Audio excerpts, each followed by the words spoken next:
มาสงขลาพี่น้องเจ้ากำเมืองสะน้อยถึงใดเมื่อในวันที่21เดือนที่11ปีกระเล็ด2019ค่ะอำเภอไหนเนาะข้าวยาม10 โมงเนี่ยเราจึงไทยก่อมาญากันดังกล่าวใส่ยาหนุ่มแถบปอกเนื้อเนี่ยเนาะทำกันในรายการปกได้ตื่นเนี่ยเนาะพี่น้องแต้วค่ะมาเห็นหูการบ้านการเมืองการศึกกว่าจำกันเนี่ยเนาะการใช้หนุ่มบนว่าเนี่ยถือค่ายามยาวเนี่ยที่พี่น้องจากกำเมืองสันดาสิงแต้วค่ะ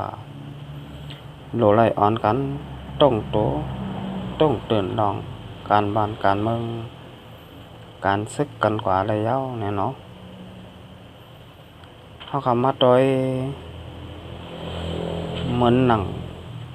พึ่งเนี่ยเนาะพึ่งในก็มันนอนในบนโกครับบนโกมัน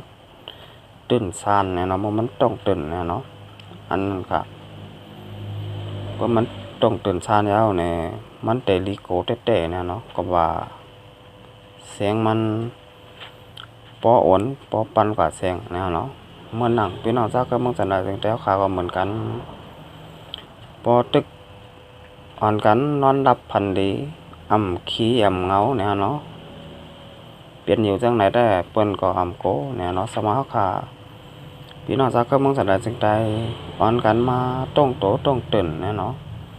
ตื่นซานลองการบ้านการเมืองการศึกกันเนี่ยก็เปิ้นเตโกเฮาค่ะสังว่าเปิ้นในหันเฮาค่ะต้องโตต้องตื่นลองการบ้านการเมืองการศึกสาวเคออื่นเปิ้นนี่ก็เปิ้นได้ไล่โกในบ่ได้ว่าพี่น้องจากก็เมืองสันดานจังใดในต้องโตต้องตื่นลองการบ้านการเมืองการศึกกันขึ้นมานำเตว่าเนี่ยเนาะเปิ้นก็เตโกเนี่ยเนาะสองเฮาก็ตึกอ่อนกันนอนรับพันดีขี้เงาอยู่ได้เนี่ยเนาะเปิ้นโกเนี่ยเนาะเอาค่ะนี่ก็ใครพักไว้เนี่ยเนาะเอาค่ะเข้ามาด้วยหัวข้อข่าวข้อที่1เนี่ยเนาะอันนี้ก็ก้นเมืองเงาะเนี่ยเนาะก็หนึ่งเหยียบเนี้ยหมักมาเจ็บที่วงกลางเนี่ยเนาะซึกที่ NLA ทั้งซึกมันยื้อกันเนี่ยเนาะ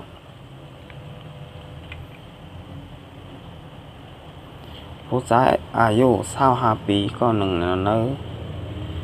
ทุ่งเมืองเงาะต่อเหลียวไหลส่งโตยศยาไว้ตีห้องยาหลงจอกแม่เมื่อวันที่19เดือนที่11 2019ค่ะเข้ายามกลางเนื้อหมอก6 โมงไปเนี่ยเนาะไม่ไอหลูอายุ25 ปีกว่านอนเฮ็ดไฮเสเนาะเตปอกมาเอาของกินย่ำตีเฮินเสแลมาจอมเส้นตาสายตางสากถูกแลมาเหยียบหญ้าหมักฝังลิ้นเนี่ยเนาะเนื้อเกกัง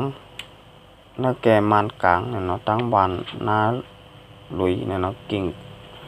เสเวงเมืองงอกเสตอนเกอกแม่จึงได้ปอดห้องค่ะพี่น้องผู้ปานางโกมันเนี่ยเนาะซุ้มซอยแถมตรงบงก้นเนี่ยเนาะ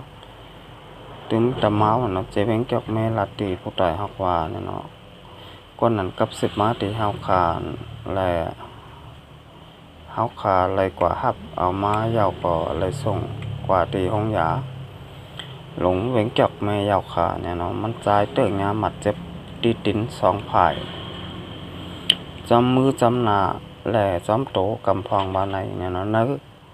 เสเวงเกอกแม่ในตั้งแต่เดือนเซปเทมเบอร์มาต่อถึงพ้องย้ำมือเลี้ยวเนี่ยเนาะคนเมืองพ่อแม่พี่น้องคนเมืองไล่กว่าเหยียบหญ้าหมักแมงเนี่ยเนาะหมักฟังลิ้นอันซุ้มยิบกองกลางเนี่ยเนาะเขาห่างกลางไว้นั้นเนี่ยซาวก็เนี่ยเนาะพี่น้องผู้ปันแห้งไล่ว่านำเต้ๆค่ะอันนี้ก็จะได้ว่าเป็นข่าว6 หายลงเนี่ยเนาะพี่น้องจากกำเมืองสันดานจึงได้ค่ะตีวันเมืองจึงได้ปอดห้องค่ะก่อมาจอมสวนจอมนา จอมเส้นตาสายตางจังเหยียบหญ้าแม่นเนี่ยเนาะหมักแมงหมักพังลิ้นเนี่ยเนาะเตรียมจุ่มยิบกองกลางหางกลางใบนั่นเสเนี่ยเนาะจังไรลูกหมัดเจ็บมังก็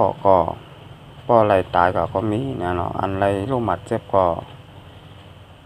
สาวก็ยาวเนี่ยเนาะพี่น้องผู้ปันแห้งนำเต้ๆครับอันนี้ก็อำจังเฮ็ดจังเนี่ยเนาะก็ว่าเฮาขายอยู่ไว้เนื้อเกกลางซึกเจ้าคือก็จะมีกองกลางเนี่ยเนาะมีไว้หลายหมู่หลายจุ่มโฮมป้าแดงซึกลงป่องจึงมานค่ะพี่น้องผู้ปันแห้งอันนี้ก็เลยไว้สติวิทยากันเต้ๆเนี่ยเนาะพี่น้องจักกระมงสันหลายจึงแต้วค่ะที่อยู่ไว้ในมึงจึงได้ปอทองค่ะอันนี้ก็สืบเนื่องมาเมื่อวานเนี่ยเนาะเมื่อวานนั้นซึกมานและซึกร้อยตางที่ NLA เนี่ยเนาะเป็นปางตึกกันตีเมืองเงาเนี่ยเนาะซึกมานเอาเครื่องบินแมงมีสืบสอกขาเนี่ยเนาะซึกร้อยที่ NLA เขาแลเนี่ยเนาะเครื่องบินแมงมีนั่นค่ะเป็นน้องผู้ปันแหงลงแต้มเต้ๆเนี่ยเนาะพูดว่าพี่น้องผู้ปันแหงก็เตะหันกันอยู่เนี่ยเนาะในคลิปวิดีโอที่เปิ้นเอาลงเหนือ Facebook และโซเชียลออนไลน์ก็ได้มีไว้อยู่เนี่ยเนาะเครื่องบินนั่นลงแต้มหนาอะไรแหละพัดเอาเนี่ยเนาะเฮิรนเยพี่น้องที่อยู่ในเมืองเงาเนี่ยเนาะพี่น้องพ่อแม่พี่น้องคนเมืองที่อยู่ในที่เมืองเงาเนี่ยเนาะเฮิรนพอไหลลู่ไหลก้อยไหลกวนไหลปังกว่าหลังนึงเนี่ยเนาะอันนี้ก็แต่ไรว่าซึกมานเขาเนี่ยเนาะเอาเครื่องบินเขาลงแต้มแด่เฮ็ดให้เฮิรนพ่อแม่พี่น้องคนเมืองที่อยู่ที่ในเมืองเงาค่ะน้องผู้ปันแหงเฮิรนพอไหลกวนไหลปังไหลลู่ไหลก้อยไหลแล้วกว่านึงหลังเนี่ยเนาะอันนี้ก็เป็นมองแต่จอมเต้ๆเนี่ยเนาะก็บ่าซึกมานเขาเนี่ยเนาะเอาเครื่องบินมาลงแต้มหนาลาแต่เพิ่นเย็บพอไหลลูกไว้เนี่ยเนาะซึกมานเขาซ้ำเอาเครื่องบินมาให้สังเนี่ยเนาะก็เอามาซอกเตาหาเนี่ยเนาะซึกร้อยเถียเดี๋ยวเขาแล้วเนี่ยกับนั่นแหละเฮ็ดให้พ่อแม่พี่น้องคนเมืองตีอันเนี่ยเนาะเป็นโหอยู่แก่กลางซึกร้อยที่ NLA และซึกลงปองจึงมานั้นเนี่ยได้อยู่หยับกินเจอไว้ค่ะพี่น้องผู้ปันแห้งภายดังซึกร้อยก็เลยโกภายดังซึกมานก็เลยโกเนี่ยเนาะอันนี้ก็ถึงดีปอเฮิรนเยปอไหลลูกไหลก้อยกว่านึงหลังเนี่ยอันนี้ก็ยินเจอเล็กก็ผมมองเจอจอมเตะๆเนี่ยเนาะก็ว่ามีเฮิรนซ้ำเตะกว่าอยู่ตีหลังเนี่ยเนาะซ้ำเตะกว่าอยู่ตั้งหลายค่ะเฮิรนหนึ่งหลังนี่ก็เตะเลยว่าง่ายค่ะเป็นน้องผู้ปันแห้งแต่เตะเฮ็ดเฮิรนเฮ็ดเยมาเลยหนึ่งหลังนี่นะเนาะเจอข่าวยามเหมือนกันค่ะก็ว่าเฮิรนเยหนึ่งหลังนี่ก็มันนำง่ายๆกันแต่เตะเฮ็ดมาเนี่ยเนาะอันในซ้ำมาถูกงาซึกมานเขาเนี่ยเนาะเอาเครื่องบินมาปัดไกวแบบเนี่ยเนาะอันนี้ก็ได้เลยว่าเป็นทางไม่เจอเนี่ยเนาะพอมีคนเมืองตีเมืองเงาะเนี่ยเนาะไล่เป็นน้ำหูน้ำตาไล่ไปผัดยานเฮิรนเยก็ว่าเพศซึกเสือเนี่ยเนาะซึก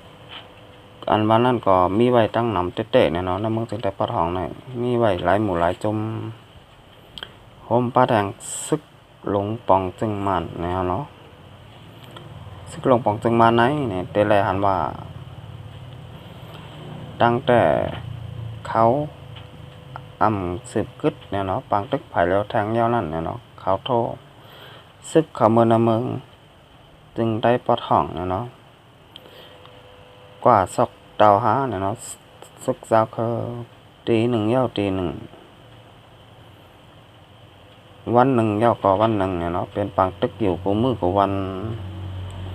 กับนั้นได้เนี่ยอันไหนค่ะใครพี่น้องแต้วค่ะอันกันป่องเจอเนี่ยเนาะ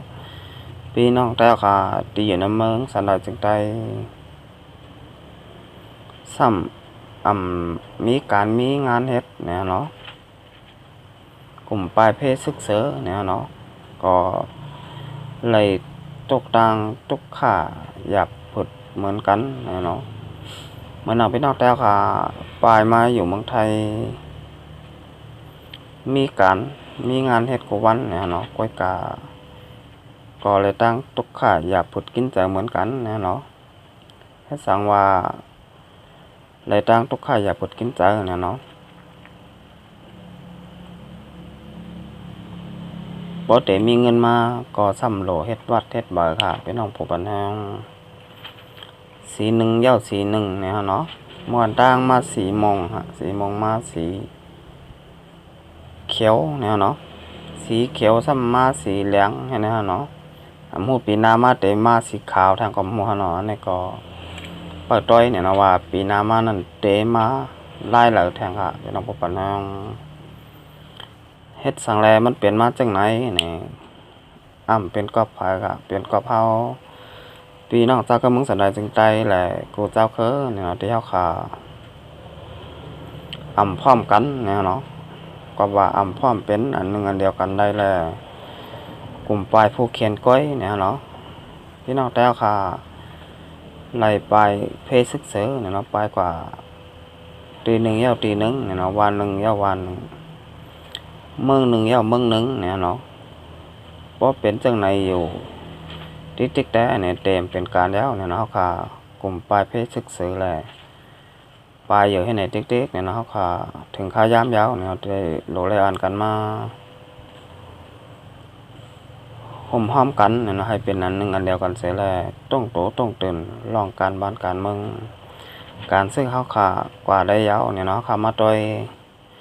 ปีน้องเจ้าก็มึงจันได้ถึงแต้วค่ะก็อยู่หยับกินเจอเนี่ยเนาะเรียนมาอยู่ไว้เมืองไทยก็ตกตั้งอยากผุดเหมือนกันเนี่ยเนาะอยากผุดกินเจอลองเฮ็ดปอดเฮ็ดเบอเนี่ยเนาะนี่ก็เปิงกันค่ะพี่น้องแต้วค่ะที่อยู่ไว้ในเมืองไทย